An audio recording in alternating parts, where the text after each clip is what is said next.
Welcome to Discover Indie Film. I'm your host, Jeff Howard, and I'm very happy to have filmmaker Jaime Saginor with me. Hey, Jaime. Hello. All right, you listener should listen to the podcast before this one because you'll hear all about Jaime and her life and career as a writer and an actor and a producer. Her film Black Creek Trail won the Programmer's Prize at the Sherman Oaks Film Festival in 2022. Excellent film. You should go to blackcreektrailmovie.com. Ooh, I got it right. Jamie's nodding. And find out how to watch it on Amuleto and other places. So watch that film. But this podcast, Jaime will be answering the Discover Indie Film 4 questions, which are: name 3 favorite films, name an underrated film, name an overrated film, and name a lesser-known film that people should seek out. This is just a fun thing. Honestly, I don't know. It's just fun. It's just fun to talk cinema, even though it's mostly about, all indie filmmakers. It's fun to know about your inspirations and things. And please note, I said 3 favorite films. I didn't say the 3 best films ever made. They could be guilty pleasures. They could be whatever you want. So just 3 you love. You're not saying these are the only 3 people should ever watch, but that does take the pressure off. Yeah, because people feel, I feel like I have to say that now because everyone's like, this is so hard. I'm like, look, you could have 20 favorites. And if you go over, I'm not going to blow a whistle and call foul. But you want to share your faves? Sure. Yeah. And it was hard. I have to say, it was hard. But the first one I chose was Thelma and Louise. One of the best written films of all time. Oh my God. And then so Ridley good. Scott ain't a slouch. Yes, he's one of my favorite directors. Yeah, I love him. So that one, partly just because that was the first time I'd seen women on screen not being scared. I'd never seen that before, like women actually being empowered and feeling like they could defend themselves. And by the same, and now I'm going to cheat, Crouching Tiger, Hidden Dragon, and also Kill Bill both did that for me as well. And those could have just as easily been on my top 3 list. I love both of those films. Wonderful. Kill Bill both, or? I mean, both, but Volume I think 1's way better, right? I do like Volume 1 better, but I feel like I should just include the 2 as one movie when Agreed. Yeah. I showed them to our 16-year-old last year, so she was 15. Oh, wow. Because she was like, I want to see Kill Bill, because the kids talk about it. Mm-hmm. And I was like, it's pretty, it kind of holds up. I mean, I guess I haven't seen it in a while, but man, I really enjoyed it. Yeah, for sure. Yeah. So number 2 is going to be Moonlight, which is just one of the most beautiful, poetic films. I was lucky enough to be on, I think I was on the SAG nominating committee the year that it came out. So I got to see so many films, and I didn't know what to expect. This was before I heard anything about it, and I saw it with a Q&A with the director and the cast, and I just was floored, just completely floored by the beauty and the poetry and the heartbreak and the whole thing. So. It really is. It's a beautiful, to me, it's almost an art film. And that's what it struck me as poetry on screen. That the definition of art. It was so beautiful. And then I've read the screenplay since, and the screenplay itself is similarly just as beautiful. I mean, it's just incredible. Yeah. Wonderful. And number 3, Vanilla Sky. I mean, I feel weird putting that on my top 3, but I just love that movie. It's kind of like an unexpected one because there's so many movies I could have put. I mean, I have so many favorite movies, but Vanilla Sky. Similarly, I've seen it, blew me away. Read the screenplay, also blew me away. It just does something to me. There's something that happens at the end of that movie where I feel speechless and just struck. And that one's particularly visual. Yes. I'm remembering right? It was Cameron Crowe? Yep, and it was Tom Cruise. I've heard Diaz of him. And Penelope Cruz. Two Cruises. Quite a cast, yes. Yeah. But yeah, beautiful film. Yeah, it just felt, I just couldn't stop crying at the end. Also Moonlight. Both of those films at the very end, it just struck me in such a human place. Yeah. But Thelma and Louise and Moonlight are hardcore human stories, whereas Vanilla Sky, actually, Crouching Tiger, Hidden Dragon is the one that brings everything together because it's visually unbelievable. Oh, yeah. And then Oh, I cry like a motherfucker at that film. By the way, I don't know if we cursed in the last podcast. I normally curse a lot. You're allowed to? Okay. Oh, yeah. Yeah. Good it to has know. the explicit warning Okay. on it. But yeah. Crouching Tiger is, oh my God. Oh, it's so good. It's so The good. greatest love story ever told. Yeah. But there's lots of those. Yeah. All right. Well, excellent list. You have excellent taste, Well, which thank you. shows. And the next question is a film you consider underrated. Yeah, this was hard because I feel like over the years there have been so many times where I've been watching a film and it's underrated. I can't remember any of them. So the only thing I could remember was just last year. And so the film that I thought was underrated from last year was The Color Purple. And I just thought it was beautiful. I thought it was beautiful. I thought that this was just beautiful. And I thought the cast was excellent. And I understand when you're comparing to an original that is like undeniable, right? How difficult that would be to then accept anything else, right? I really do understand that. But it had been so long since I'd seen the original, first of all, so I think that helped. But there was just something about I don't know, just overcome the beauty that was occurring with such heartbreak and such trials and tribulations, human. I don't know. There was just something about it that I thought I loved the dancing. I loved the music. I just thought it was underrated. I'm going to ask questions about it, actually, because I missed it. I didn't see it. And full disclosure, I'm not the hugest fan of the first adaptation, but it is an adaptation, right? Like they went back to the source material. Like it's not as much a remake of the Spielberg one as it is they went back to the source material and made... They made something different. Yeah, it's not a remake. Yeah. Yeah. Based off of the Broadway show. Yeah, it's probably... I'm going to... Whatever. Okay, now I really want to see it. Yeah. Yeah, and and again, like it did get nominated. Danielle Brooks got nominated for Best Supporting Actress, but other than that, I don't know if it got nominated for anything else or maybe one other thing, but maybe not. And I just thought the cinematography and there's so much about it. I just really loved. No, so, that's a good pick because it.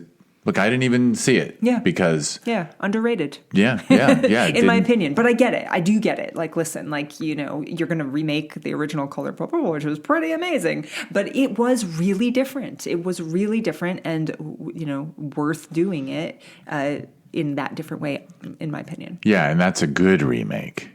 Yeah.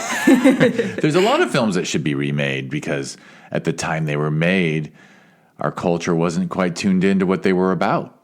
Yeah. And, and again, doing it as a musical and having it be a different thing, yeah. But it was a Broadway musical originally too, so more recently, yes. More recently, okay. Yeah, and so this was the making of, sort of the filmmaking version of the musical. Interesting. Yeah. Very cool. Yeah. All right. Well, I'm rubbing my hands together, but should I give you my overrated disclaimer? Oh, sure. Or do you just want to do your over? You go for it. My disclaimer is you're not saying a bad film. Right. You could think you when you're naming an overrated film, you're not saying this is crap. You're saying, this film could be great, but it won all these Oscars and there was a better film coming in second to it nonstop. Like there's lots of ways to see overrated. So I'm not necessarily, but if you just want to diss something that sucks too, you can. Well, that's what I was planning on doing, but now I'm rethinking. No, I'm excellent. Just kidding, kind of. Well, you strike me as the person who doesn't go negative. Maybe I'm totally wrong. All right. Well, so now that you say the Academy Award thing, I do remember, I think it was The Artist that won the Academy Award that year, and I thought that was an overrated film, but that wasn't the film I chose. The film I chose, because I just saw it for the first time, like 2 months ago. For the first time, Risky Business. Have you seen Risky Business? Well, of course, okay. but wait, I haven't seen it. That's right. Since 1984. Okay. So I had never seen it, and I think that it's probably maybe unfair to say it's overrated because of the time. Because of when it was made, right? So this might just be unfair. But my boyfriend and I watched it. He also had never seen it. He is a film composer and wanted to listen to the Tangerine Dream score of it. Okay, fine. So we're watching it, and I was just a little horrified. I'm like, oh my God, this is a movie about a guy who becomes a pimp in high school and then pimps these women out to all his high school friends. And then the guy at the, Ivy League college comes and is like, yeah, this guy, this is, I was like, shit. oh, damn, I didn't even remember it did have the Right? college interview. Right? Like the whole thing, I'm like, wow. That was like Steven Tobolowsky or someone like that, right? I can't remember, right, yeah. Holy shit. Yeah, the whole thing. Yeah. Oh, there's no way it holds up. No, it just doesn't hold up. And so when you're seeing it for the first time, it's the most purely sexist thing possible. It's really rough. And I mean, all I knew about it was like the iconic, Tom Cruise dancing in his underwear with the sunglasses. Like I just thought, and maybe at the time, I don't know how critically acclaimed it was. I don't actually know that. It was critically acclaimed. It was? It was adored. Right? It was. So there you go. Overrated. People thought it was so. My mother loved it because the egg being the one thing, the crack in the egg, whatever. Oh my God. Yeah. I think back, Rebecca De Mornay's character was. If I had seen it originally, listen, there's plenty of movies that I saw originally and I'm very attached to. And even if they don't hold up nowadays, I would still love it, So this is me coming in 2024 watching this for the first time. Yeah, but that's valid. I mean, look, when you watch Casablanca, when I fell in love with Casablanca when I first saw it in the 80s, I still saw it as a period piece. Right. So fine, Risky Business is a period piece. Yeah. Even if it's a well-made, well-acted film. Right. Oh, my God. Yeah. No wonder. Wow. I know. Amusingly, I know a filmmaker who wants to do a podcast where you talk about a favorite film from your youth, and then you stop recording, you watch it, and then you talk about whether or not it holds up. I love that. Isn't that the coolest idea? That. I told them I'll do it. Oh, that's great. Yeah, because I should just steal the idea because they haven't done it yet. But yeah, no, I think that's a great idea and I think that is true with songs. It's true with a lot of things, and then so much in your heart, it lives somewhere in your heart and what it did for you at that time, and then under fresh eyes, it might not hold up. Yeah, but even if it's not about even it's not about how societies change, and we're more like I mean, the subtle racism of Hollywood was like, right. Yes. But even if it got none of the sexist, racist stuff wrong, it still just might not hold up. Yeah, it might just be dated. Yeah. It's just dated. Some things really feel that way, I mean. So interesting. Risky Business. Oh, good one. Good one. All right. Well, just one question left. A lesser known film that people should seek out. This is another one where I feel like there's so many. There's so many, infinite, and that I've forgotten the names of them in this very moment. But the one that I did think of is a little movie that's kind of a romantic comedy-ish called, and I think it's an indie movie called Timer, and it's got a little sci-fi element to it, and it's about a woman. No, it's about someone has developed this thing where they've figured out how to know how far away your soulmate is in terms of how long it is till you'll meet them. So if you purchase a timer and your soulmate purchases a timer, and then it's like you both have like 2 years and you're like, I'm going to meet my soulmate in 2 years. Anyway, it's this woman who I can't remember if her timer, there doesn't show any time on it, so she doesn't know when, and it's about what to do in the meantime for her, and it's just this great little film. It's just so fun, and it feels satisfying like a romantic comedy, but it's not exactly a traditional romantic comedy. I just loved it. I watched it years ago. It's been years since I've watched it, so I don't remember a lot about it, but I just remember loving it.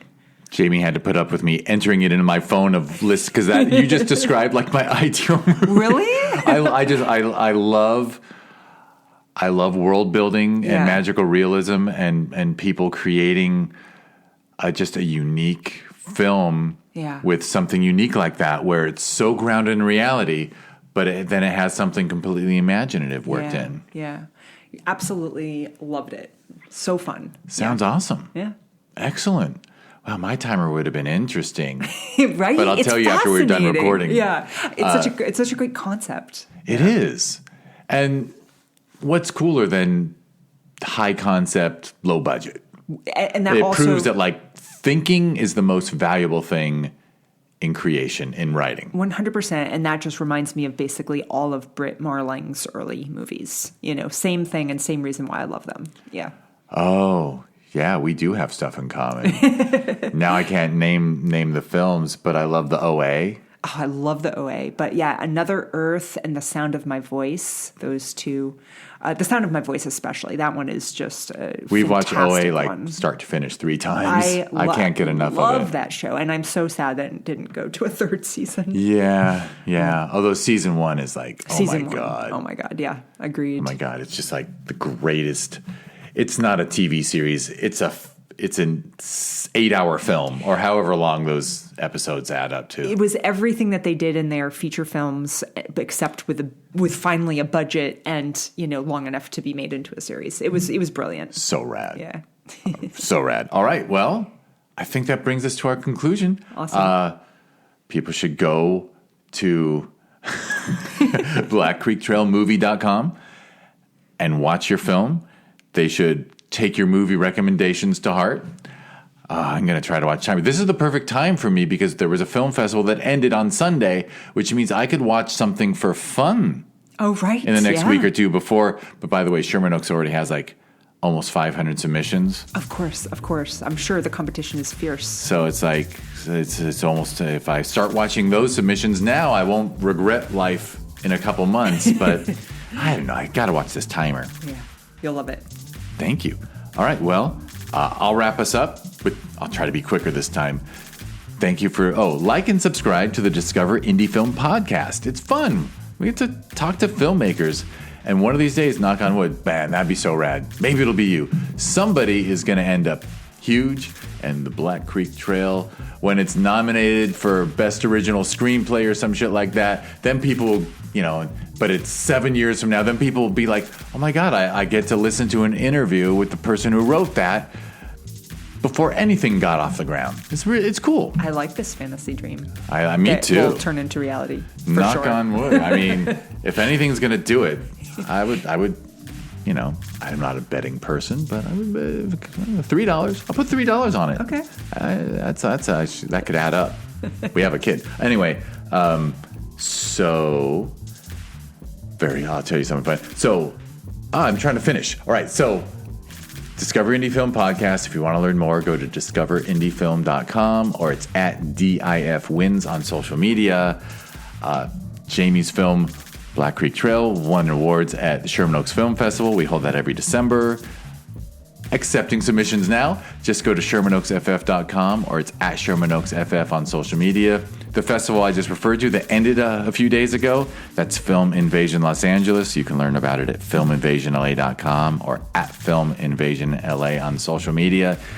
And finally, I started a thing called WatchTVHi.com. It's a smart TV app that's mostly just wonderful indie content. So just go to WatchTVHi.com, or if you have Roku, Amazon Fire TV, Apple TV, Android TV, iPhone or Android mobile, you can just download the TVHi app and enjoy really good shit. There, I finally cursed a second time. Jamie, thank you for being here. Thanks for having me. And thank you, everyone, for listening.